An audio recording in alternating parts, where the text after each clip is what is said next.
Saya setelah beberapa kali ke situ saya melihat, saya sudah sangat terima kasih. Saya melihat kita bekerja sebagai satu tim.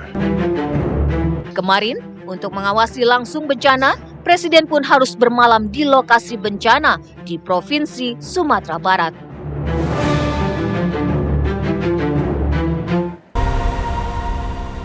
Baik, kita lanjutkan perbincangan malam hari ini, pemirsa, tentunya sebagai sebuah bentuk dukungan ya terhadap saudara-saudara kita yang terkena bencana banjir bandang dan juga longsor di wilayah Sumatera. Bang Sadam, tadi Pak Ismail sudah melaporkan yang dibutuhkan saat ini hunian karena tidak mungkin juga warga yang terdampak terus-menerus tinggal di pengungsian. Diingatkan oleh Mbak Devi soal ancaman gelombang bencana kedua. Apa yang membuat Pak Presiden merasa perlu melakukan pengawasan ketat di sana? Iya, kalau kita melihat bencana ini kan kita bisa membahasakan ini kan serakah nomiks kalau kata Pak Presiden kan. Jadi ada persoalan lingkungan, ada kerusakan lingkungan juga, dan lawannya dari serakah nomiks itu adalah peduli nomiks. Jadi harus ada kepedulian, baik itu dari negara, baik itu dari pemerintah provinsi, pemerintah daerah, dan juga kolaborasi dengan masyarakat. Nah, ini yang keterbukaan ini, kolaboratif governance ini yang memang diperlukan. Artinya ketika tadi bicara soal Huntara, itu dari pemerintah kabupaten, bagaimana mengusulkan titik-titiknya di mana, tidak terkena dengan rawan bencana, kemudian jauh dari daerah aliran sungai, dan kemudian pematangan lahannya bisa disegerakan. Nah, kemudian setelah itu per hari Minggu nanti itu harus sudah mulai ada pembangunan Huntara. Jadi itu yang diminta dan dituntut oleh Pak Presiden. Itu yang kemudian ditekankan ketika kemarin di rapat paripurna kabinet kan. Itu yang ditekankan bahwa harus segera Huntara ini hari Minggu, bahkan disampaikan juga oleh Menteri PKP Bang Marwara Sirait itu menyampaikan ada 2.600 rumah yang segera dibangun dimulai hari Minggu. Artinya memang keseriusan pemerintah ini kemudian bukan hanya tadi yang saya sampaikan kolaborasinya bukan hanya pemerintah pusat, tapi juga ada BUMN juga, kemudian ada pemerintah provinsi juga, ada pemerintah daerah juga, ini bahu-membahu satu sama lain untuk kemudian yang pertama adalah Huntara harus diselesaikan dengan secepat-cepatnya. Di Agam Pak Presiden sudah menyampaikan dikasih waktu 1 bulan. Artinya di daerah-daerah misalkan di Aceh, di Sumatera Utara pun ada jangka waktu dengan waktu yang tidak lama gitu, tidak lama relatif. Dan juga per kepala keluarga di Sumatera Barat itu ada namanya biaya untuk tunggu Huntara. Jadi 600.000 per kepala keluarga. Kemudian tetap ada aset-aset pemerintah pusat yang bisa digunakan untuk sebelum Huntara ini jadi. Misalkan saya ambil contoh ada BLK yang memang di daerah-daerah bisa dialihfungsikan untuk tempat tinggal sementara dari para pengungsi.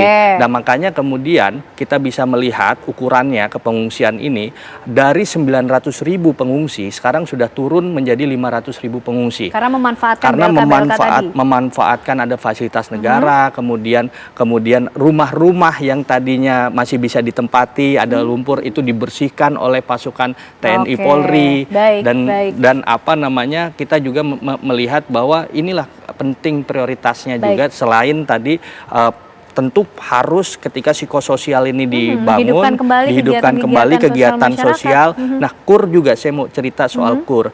KUR itu ada KUR terkait UMKM dan juga petani itu dihapus piutang KUR-nya. Total satu Sumatera 7,8 triliun. Artinya negara meringankan beban dari masyarakat untuk ekonominya kembali memulai lagi kehidupan mereka. Baik Bang Sadam. Pak Ismail, kabar yang kita terima laporan langsung dari Presiden Prabowo Subianto yang tengah mewujudkan sejumlah target dan juga komitmen untuk tadi menjawab apa yang menjadi asa dan harapan warga terdampak termasuk juga yang ada di Aceh Tamiang. Pak Ismail juga mungkin bisa menggambarkan kondisi sosial dari korban ini seperti apa sih Pak? Kalau tadi kita juga bicara soal waspada terhadap gelombang bencana kedua.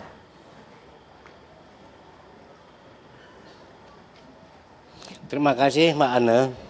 Kondisi sosial masyarakat kita sekarang memang masih agak trauma gitu, dikarenakan kebanyakan masyarakat kita masih sibuk dengan pembersihan rumah.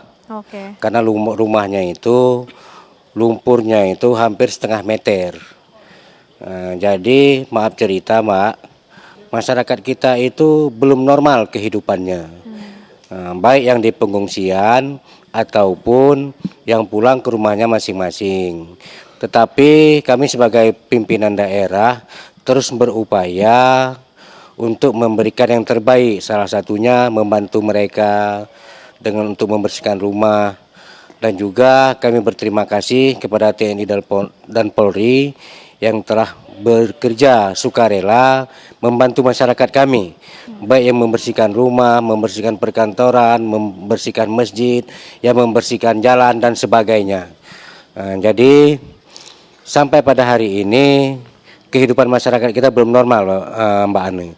Tetapi hari demi hari kita nampak ada perkembangan menuju yang lebih baik. Yang dulunya masih ramai-ramai di jalan, ini alhamdulillah sudah tidak ada, sudah sangat sedikit yang mengungsi di jalan. Walaupun ada beberapa titik yang dikarenakan memang rumahnya ambles dan lagi kami persiapkan hunian sementara. Begitu Mbak Ane. Oke, Pak Ismail, apa kemudian yang menjadi faktor tersulit atau cukup berat untuk dihadapi tentunya oleh kepala daerah juga untuk bisa ikut perlahan, bertahap memberikan penanganan dampak bencana Pak di sana?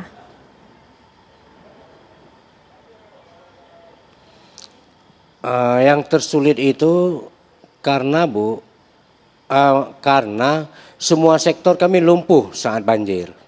Pemerintahan lumpuh total, perekonomian lumpuh total. Semua itu lumpuh Mbak, itu yang merasa sulit. Jadi di satu sisi kita harus memikirkan bagaimana rakyat kita tidak lapar. Terus di samping itu bagaimana rakyat kita tidak sakit. Terus bagaimana rakyat kita bisa tidur dengan nyenyak.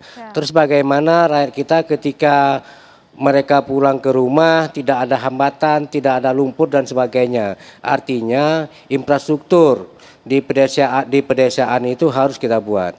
Jadi intinya permasalahan ini komplit. Kita tidak tahu mana yang harus kita dahulukan, tetapi semuanya itu sangat penting, Mbak.